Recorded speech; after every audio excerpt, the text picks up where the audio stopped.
हाँ जी तो welcome back आसान लाइव टीवी ते मित्रों की हाल चाल है ठीक ठाक वधिया हो घैंट हो फ्रैश हो ना PSL शुरू हो गया वे तो पहले नंबर ते कमेंट करके दसो कि PSL केरी टीम जितेगी। दूसरे नंबर ते ये दसना वे तुसी कि PSL दी फेवरेट टीम तुहाडी केरी है। इस्लामाबाद है, लाहौर है और सियालकोट है भी नहीं है। असी कोई भी एडा इंटरस्ट रख के नहीं वेखन डे है PSL क्योंकि जो पाकिस्तानी टीम के हालात ने ना जेरी सीधी गल है क्रिकेट वेखना ही नहीं चाहिए है। बहरहाल PSL जो शुरू हो गया तो असी जो अपना सैटअप किया वे असी सिर्फ को फूक फांडा वेखन लिए किया वे कि कोई ना कोई अपना मैच कोई ना कोई ऐसा कोई इनिंग्स वेखन लभ जे तो बंदा वेख लवे दैट्स इट। उस तो इलावा कुछ भी नहीं है। अज भाजी लाहौर तो शायद पिंडी का मैच कन्फर्म कोई भी नहीं है। तो थले कमेंट करके तुम दसना वे कि तुहाडी फेवरेट टीम केरी है तो केरी टीम जी है वो PSL जित सकती है।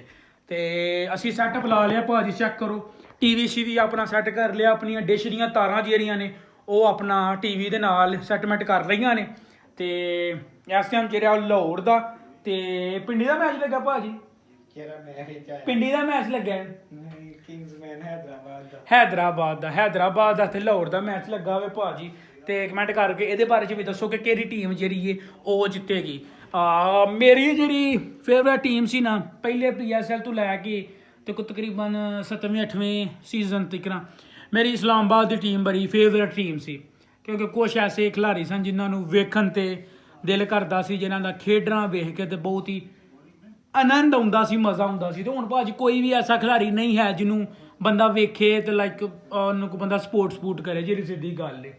ਤੇ ਬਾਬਰ ਆਜ਼ਮ ਹੈ ਵੇ ਉਹਦੀ ਥੋੜੀ ਬਹੁਤੀ ਇਨਿੰਗ ਵੇਖ ਲਈਦੀ ਹੈ।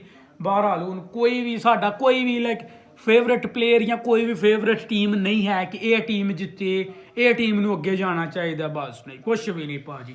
हाँ दूसरे पासे IPL शुरू होना है ਉਹਦੀ चस ਵੱਖਰੀ है। ਉਹ मैच ਵੇਖਣ ਦੀ चस ਹੁੰਦੀ ਉਹਨਾਂ ਦਾ ਜਿਹੜਾ क्रिकेट ਦਾ ਲੈਵਲ ਹੈ ਨਾ ਉਹਨਾਂ ਦਾ ਲਾਈਕ ਜੋ क्रिकेट ਦਾ ਸਟੈਂਡਰਡ ਹੈ ਯਕੀਨ ਕਰੋ ਵੇਖਣ ਤੇ ਧੱਕੇ ਦੇ ਨਾਲ ਦਿਲ ਕਰਦਾ। ਇੰਡੀਅਨ ਪ੍ਰੀਮੀਅਰ ਲੀਗ ਜਿਹੜੀ ਹੈ ਉਹਦਾ ਵੇਖਣ ਤੇ ਧੱਕੇ ਨਾਲ ਦਿਲ ਕਰਦਾ। PSL ਦਾ ਜਿਹੜਾ ਵੇ ਸਾਡੀ ਆਪਣੀ ਲੀਗ ਹੈ ਪਾਕਿस्तान ਦੀ ਲੀਗ ਇਹਨੂੰ ਸਪੋਰਟ ਕਰਨਾ ਚਾਹੀਦਾ। ਬਹਰਹਾਲ ਨਹੀਂ ਮਜ਼ਾ ਆਉਂਦਾ ਹੈ ਜਿਹੜੀ ਸਿੱਧੀ ਗੱਲ ਹੈ। ਤੇ ਤੁਹਾਨੂੰ ਤੁਸੀਂ ਵੀ ਵੇਖਿਆ ਜੇ ਸੋਸ਼ਲ ਮੀਡੀਆ ਚਲਾਉਂਦੇ ਤੁਹਾਨੂੰ ਵੀ ਪਤਾ ਹੋਣਾ ਵੇ ਕਿ ਇੱਥੇ ਪਲੇਅਰਾਂ ਨੂੰ ਜਿਨ੍ਹਾਂ ਨੂੰ 40 50 ਲੱਖ ਰੁਪਈਆ ਲੱਭਦਾ ਸੀ ਇੰਡੀਆ ਨੇ ਉਹਨਾਂ ਨੂੰ ਹੀ ਆਵਾਜ਼ ਕਰਾ ਕੇ 2 4 5 ਕਰੋੜ ਰੁਪਈਆ ਦੇ ਕੇ ਤੇ ਉਹਨਾਂ ਨੂੰ ਆਪਣੀ ਲੀਗ ਵੱਲ ਬੁਲਾ ਲਿਆ ਵੇ। ਕੱਲ੍ਹ ਜਾਂ ਪਰਸੋਂ 28 ਮਾਰਚ ਨੂੰ ਜਿਹੜਾ ਉਹ PSL IPL ਸ਼ੁਰੂ ਹੋ ਰਿਹਾ ਵੇ ਤੇ ਉਹ ਅਸੀਂ ਵੇਖਾਂਗੇ। ਸਾਡੇ ਦੇਸ਼ ਦੇ ਉੱਤੇ ਚੇन्नई ਦੇ ਹੀ ਮੈਚ ਬਸ ਲੱਗਦੇ ਨੇ ਤੇ ਉਹ ਵੇਖਾਂਗੇ। IPL ਦੇ ਵਿੱਚ ਜਿਹੜੀ ਸਾਡੀ ਫੇਵਰਟ ਟੀਮ ਹੈ ਨਾ ਉਹ ਵੇ ਚੇन्नई ਸੁਪਰ ਕਿੰਗ। ਮੇਰੀ ਸ਼ੁਰੂ ਤੋਂ ਫੇਵਰਟ ਟੀਮ ਚੇन्नई ਸੁਪਰ ਕਿੰਗ ਰਹੀ ਹੈ। ਤੇ ਦੂਸਰੇ ਨੰਬਰ ਤੇ ਜਿਹੜੀ ਸਾਡੀ ਟੀਮ ਹੈ ਉਹ ਜਦੋਂ ਗੰਭੀਰ ਹੁੰਦਾ ਸੀ ਉਦੋਂ ਕੋਲਕਾਤਾ ਸੀ।